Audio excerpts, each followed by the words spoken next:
makila to sala yango te sa makila te nana posa to sala examen makila ya Eden nalingi te sa makila te mwana na ngai po boyebaka aza mwana na nga aza na pota opération ya boye te aza na pota opération ya ronde babelge bato basalaki yango na roi baudouin akosi siko vérité zani nga naza na ndeko ya mwasi to ya kufa atika mwana obien ndeko ya mobali atika mwana mwasi ate yo mpo nosambela na système cité yo sambela pa molangi te nini namonaki te yo sambela nanu pa molangi te nasambela mama olandi te naza catholique nani Comment bon frère nangai ngana ebi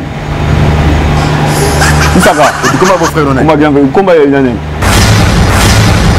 selon nganoko ningi ga shela zukumbi ya kuwanga na ngai na so comprendre te Jean nani comment bon frère nangai ngana ebi Nsaka comment bon frère nangai comment bien comment yanane nani comment bon frère nangai ngana ebi Nsaka comment bon frère nangai comment bien comment yanane Eh, yo talanga wapi? Ozolukanga wapi?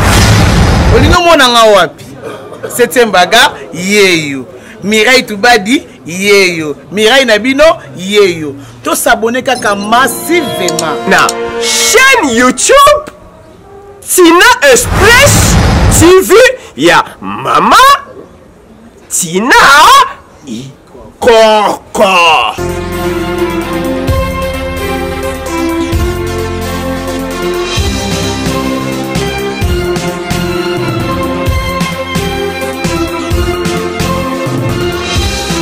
Salut madame, monsieur, fidèles chers internautes de Tina Express Télévision. Encore une fois, merci. Merci Koeba Boza et Belé.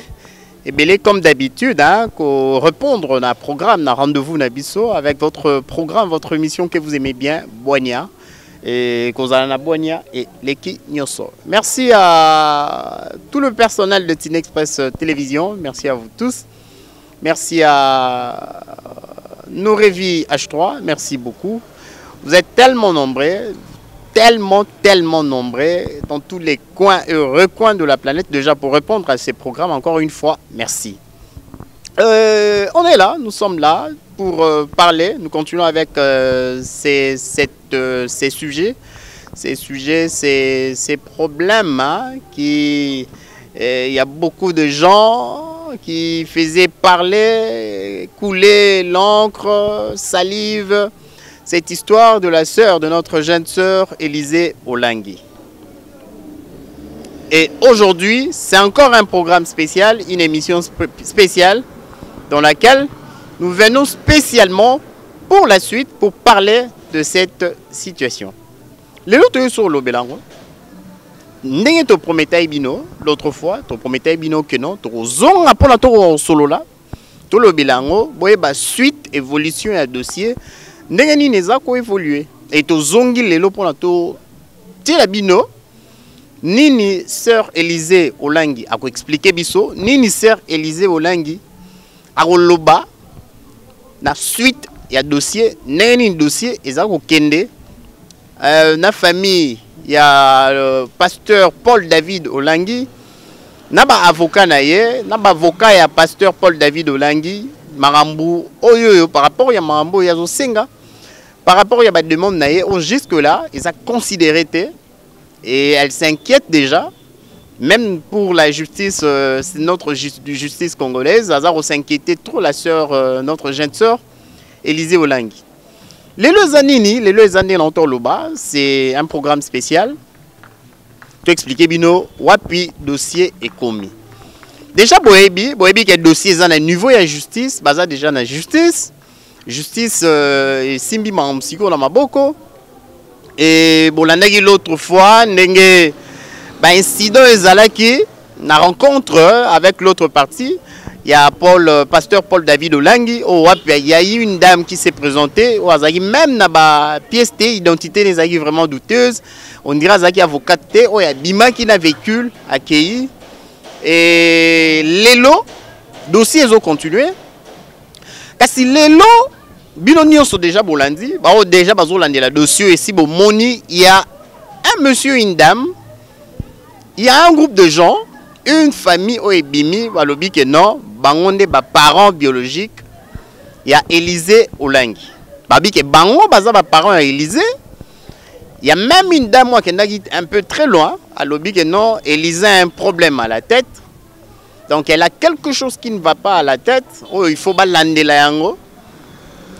Comme si azan elo moro ya bien té elo moro bo mutu ça la bientôt il faut balander la vraiment on a ba côté ba hôpitaux et tout. Bon landango dans quelques minutes. Kasi biso tozongi to commenter mingi parce que ceux qui tozo commenter ils ont demandé que non tozo pour Élysée Olangi commis membre il y a 2 poids 2 mesures tozo lobela mingi Élysée Olangi l'autre fois n'est na lobaki je réitère encore parce que tozo yoka Élysée Olangi mingi jusque là mutu tozo yoka mingi zarara Élysée Olangi kasi lelo Élysée Olangi a expliqué biso a expliqué dossier place et commis dossier commis elle nous dit que bateau bandeko babimi ba parents soi-disant entre parenthèses là c'est la sœur Élysée Olangi o babimi ke baza ba parents naye baza ba parents naye té et sa famille oyo d'après elle le pasteur Paul David Olangi oya pesa kaye pona babokolaye dans le Belaming était d'autres cabinets en Bolanda la sœur notre jeune sœur Élysée Olangi suivons madame monsieur avec vraiment attention hein, parce que dossier n'est kende dans la lieu où vont les choses n'est au monde on dirait comme ma présidence n'est au monde on dirait comme ma présidence parce qu'ils ont kende sous bien dit c'est parti écoutons notre sœur Élysée Olangi et juste après donc je suis là et ensemble hein, te recommander c'est parti et juste après mobali na okomwe nani mobali na komona batumiana Munsinzanga Félix bino ne bobota Rachel bisonde batito bota Rachel na neni na le 21 janvier année 95 mama nyonso azala na sini moko boye o référence po bake mwana amona na yi Rachel nga zawana po bandimake po to ndimake za mwana yo elembo nini oza na nzoto na ye po oyo soto totali buto vérifier kaza mwana yo bon mwana na ngai po boye bagaza mwana na nga azana poto opération ya boyete azana poto opération ya ronde ba belge batu basalaki yango na roi Baudouin na nini na année 2005 wana ko sila ja 10 ans mais selon badir ya Rachel azali mwana ya Paul David Olangi oyo apesa Paul David ayeko kopesa bino Rachel bobokola yetango a voyager ne ayeba ba vérité wana na niveau ya point noir oyo lobby et solo to lukuta akosi jusqu'à vérité zani ngana zana ndeko ya mwasi to ya kufatika mwana obien ndeko mobali atika mwana mwasi ate yopo no sambe na système cité hein yo sambe pa molangi te dine na mona gite yo sambela nanu pa molangi te na sambela molangi te na za catholique donc à ta relation on a famille olangi osala rien est-ce que oza presiko to sala test ADN ya yo na mobali na yo na ya Rachel test ADN test makila to sala test makila mputo ba soki ata mwana yo papa test makila to sala yango test makila ti nana posa to sala examen makila ya Eden papa nanga Paul David Olangi mwana ya mama Olangi ya mibale donc a violaka mama nanga na âge ya 16 ans test makila to sala yango test makila ti nana posa to sala examen makila ya Eden test makila ti oh makambo comment il a justice oui ou non il y a justice na nini makambo Rachel comment na justice te bo sambela ngote na parquet papa to sambela ngona parquet balo baka ni sko na parquet kuna na parquet ye mwana mutazelo babongo me bango kuna badalaki encore na yango te bangaki bapesa ngai mwana ngai na sengi bango mwana ke bopesa ngai lokola eza problème mutu ekoya chronique siko esika bakosingaki mama kende kovanda tokobenga yo nakei kovanda batobenga ngai te ntango nazongi nakuti mwana azalaki mwana aza te ce qu'on nous aussi dans l'état et ça là pour maman Rachel pour ici là l'état ça là ni asunga na nini l'état yo boy na test ya makila siko yo bo mwana poto yeba kaza mwana na yo na mobali na bobota mwana na natuni bino toke no kosala test ya makila Aden to kosala test ya makila na kosala test ya makila te puisque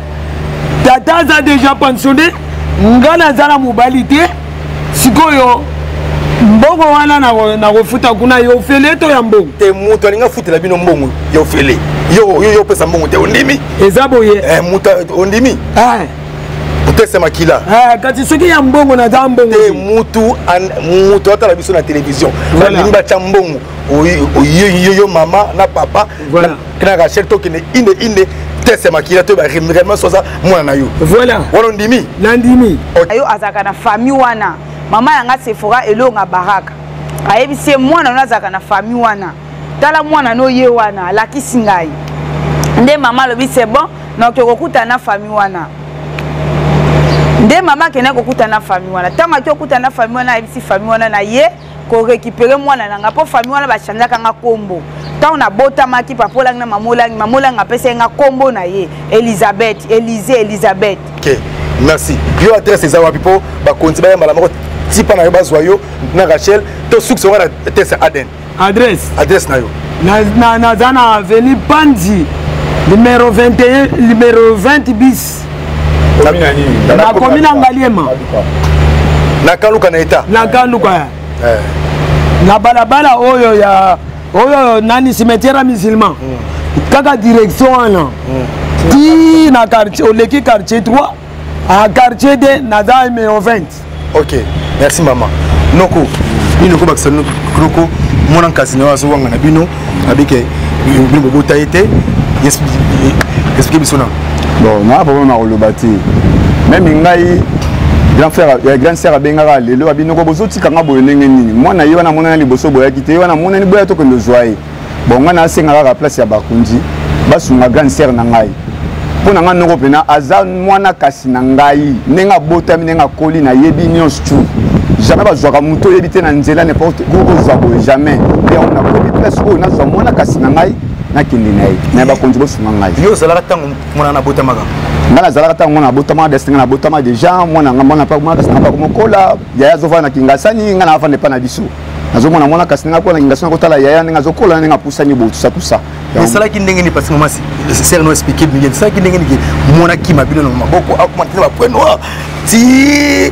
makambo e comment dire que awanga na bino bon mwana bana leso akoli déjà comme na âge moi mikolo bakoma osama kamo ya bango moko ninga kenda point noir akoli déjà yaya yebelo ko moko tanga subana point noir kuna aye ko zonga awa ko comprendre to mwana yena maladie bon ngai na ndima kango te ene pena na moni mwana pa wanga ngabi wana ko na ngati ingeza isa mapena bongo basala test Aden batala soka za mwana bango na lingi pena bazwa ye yaya na mobali na ye na Rachel bakendi numéro de téléphone ba ko bino facilement ça numéro de téléphone 090 62 144 72 yo vandi wapi ngana vandi to vana le pongo moko na veni pesa adresse petit so moni yo boy ko mutu to otala ilongi no yebi bon na vandi na Kaluka avenue Panzi quartier D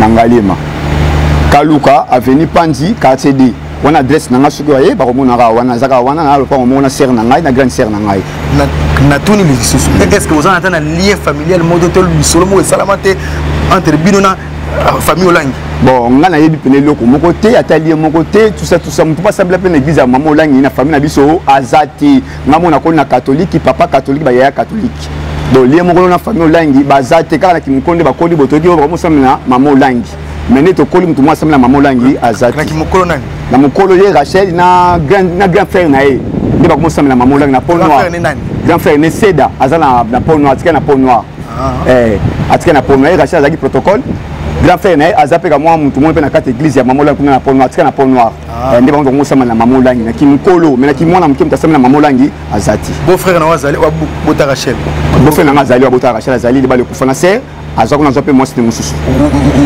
ko baza aza place aza kingasani comment ni nani comment bon frère na ngai ngana yebi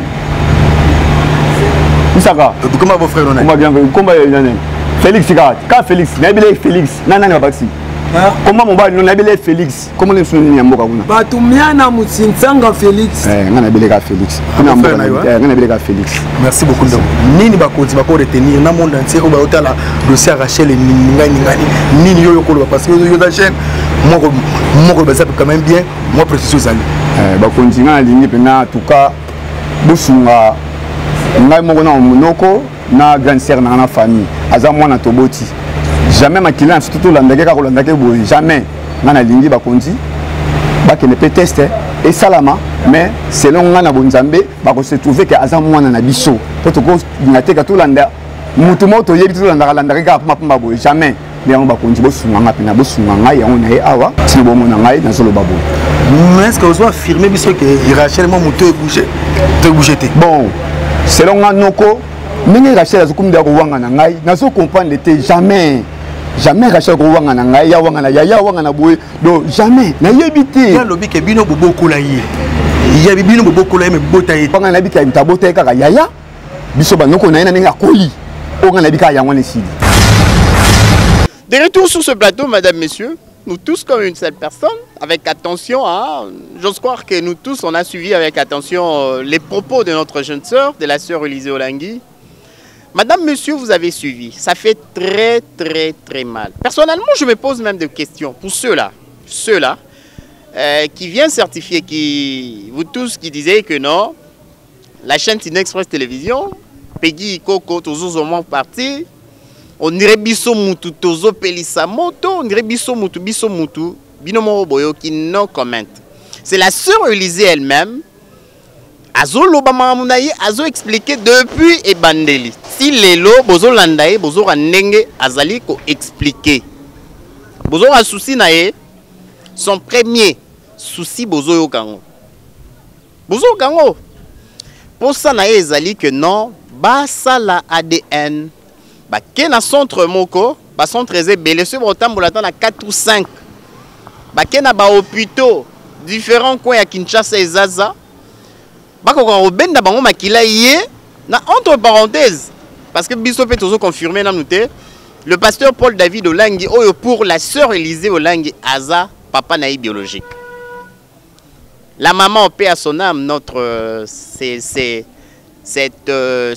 dame qui a servi son Dieu, cette dame qui a servi notre Seigneur Jésus-Christ toute sa vie hein à Saïla et Soumassia avec son mari le couple missionnaire papa et maman Olangui. Pour la sœur Élisée Olangui,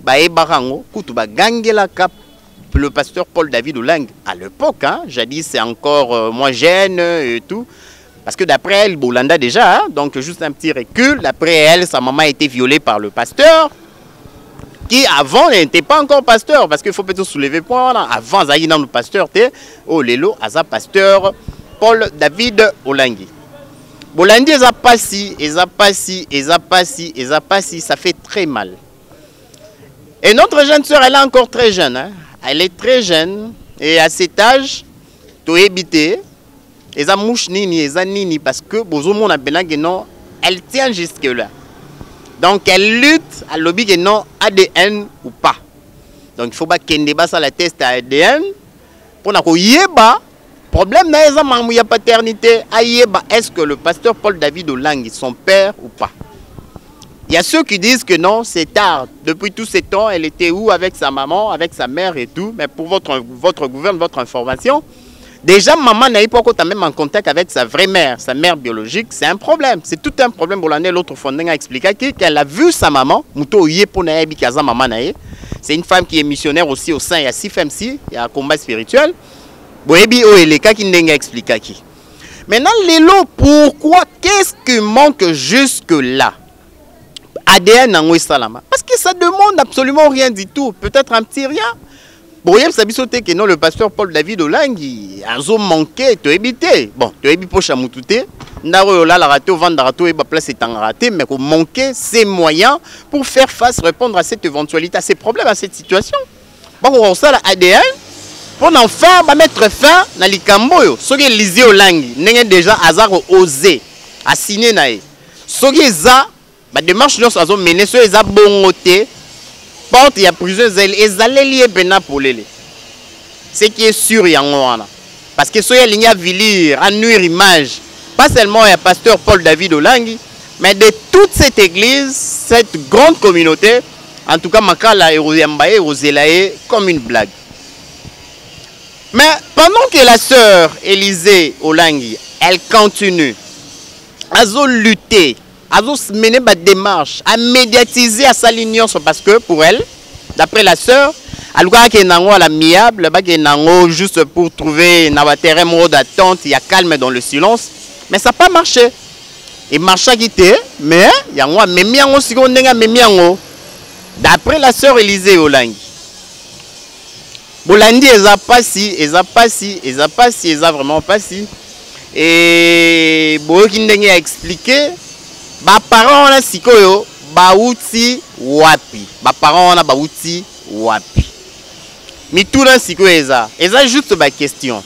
Nani a fouti ba parents on a mbongo pour na baya. Lelo ko confirmer ko zoa part. Ko lobake non bango Elisa a un problème ya mutu. Bango ba vrai parents, bah expliquez-moi mambo belé belé. Qui est derrière ces gens? Est-ce qu'ils ont une main noire? Ils ont un sima, ils ont influencé? Ils ont juste question. Est-ce que bazolo ba vérité, ils ont solo mambo bazolo ba, ils ont juste question, ils ont mutuna. Tous évoluent là-dessus, tous évoluent dans tina souka ne mambo sila. Parce que déjà, pour votre information, la semaine prochaine, Touzana est Élysée dans le plateau et à Boigna. Il y a Tina Express Télévision. Touzana est au solo là, les sous pour des détails. Il y a Mickey Salama en coulisses, en catimini, Mickey Salama, la proposition à quoi expliquer. Parce que placement me commis, négalement me commis, et là au moyen sous ce rebond bezate. Faut pas qu'il y ait un bon tico et bah. Est-ce que le pasteur Paul David Olangi a un papa naïf biologique ou pas? Il y a un maquila pasteur Paul David ou pas? Ils a passé, parce que bisous de Solina Élisée, Toyoki moi si notre jeune sœur, la sœur Élisée n'a pas expliqué, n'a pas loba avec tout son cœur. Elle est prête à tout, à signer Nyon Soé Roya et ya. Tu habites courage, on est où tu vas puis tu habites. Courage, on a vraiment et où tu as. Ni les a caché derrière courage, on a. Ils a car na souci on a lukaroye ba vérité. Il y a parents et au moins na mozo luka parents et ba qui est son père ou il y a autre chose derrière ça. Encore une fois merci madame messieurs. Te promettre bino dans le jour qui vient, na Mikolozo est bientôt là, juste dans 2 3 4 matin, tous Élisée Olangi, la plateau Nabiso à Boigna Tina Express Télévision, tout ça une émission spéciale à vous expliquer les détails en sous-sous. Merci pour vous belé, Bolandi Boigna, pour vous Boigna les Kinyoso, Tina Express Télévision, vous s'abonner et belé. Tout le monde va commentaire, tout le monde va négoner, commentaire. Tout le monde va négoner, âge déjà boébi que Elisa a 17 ans. Azoke 18 ans, Azana 17 ans. Ils ont demandé comment elle a déjà un fiancé. Boyebi boka histoire n'a expliqué nenga viva, sa jeunesse et son enfance et tout, ce n'était pas facile. Ils ont été très difficile pour elle. Et si à cet âge-là déjà elle a fiancé, allez-y comprendre. Et en plus, ils ont ainsi dit. Donc, oh Nzambe Lobaki, parce que elle a fiancé Théo Abimi Garbonavi nae. Donc, ils ont déjà, même de leur vivant. Donc, le couple missionnaire Olangi Bazaki encore en vie. Ma fiancé, on a déjà Bimaki. Il fallait qu'on ait un jeune garçon, toujours dans l'église. Oh, il fallait bando sambela. Payer Moutarozoa Élysée en mariage. Il y a un monnaie qui est bon. Et boyoka ba explication, maman mounion so et tout. Donc, Élysée.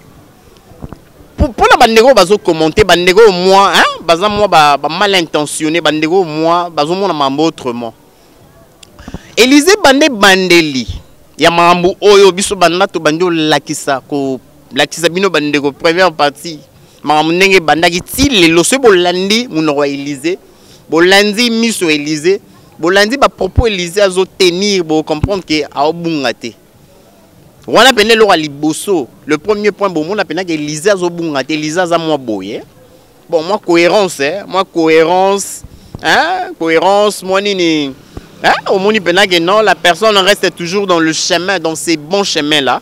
Donc aza toujours déterminé dans propos bozoka aza boye vraiment. Histoire n'engazo beta n'engezali papa na maman olangi pasteur Paul David sa maman ori pena ke azaboy. Est-ce que déjà ils a signe à victoire ils a signe et que tu repousser biso to certifié to confirmer que c'est Élisée qui a raison, elle dit vrai, elle dit la vérité. To éviter ça juste question parce que maintenant ne commis dans soukate laissons le temps au temps. Comme ils ont maboko il y a justice. Mais pour le bateau balimba ça la investigation, bateau balimba enquêter, bateau balimba ça la moi autour il y a ba propos Élysée. Bolanda, n'enge bolandi, vous continuez toujours qu'on a beau comprendre que maman ils appellent moi moi mon genre, ils appellent moi ils appellent moi, ils a moi mambo, ils a moi. Ndeti ya solo, ndeti kaka, ndeti mais biso to lobina ne loroté parce que biso c'est une chaîne.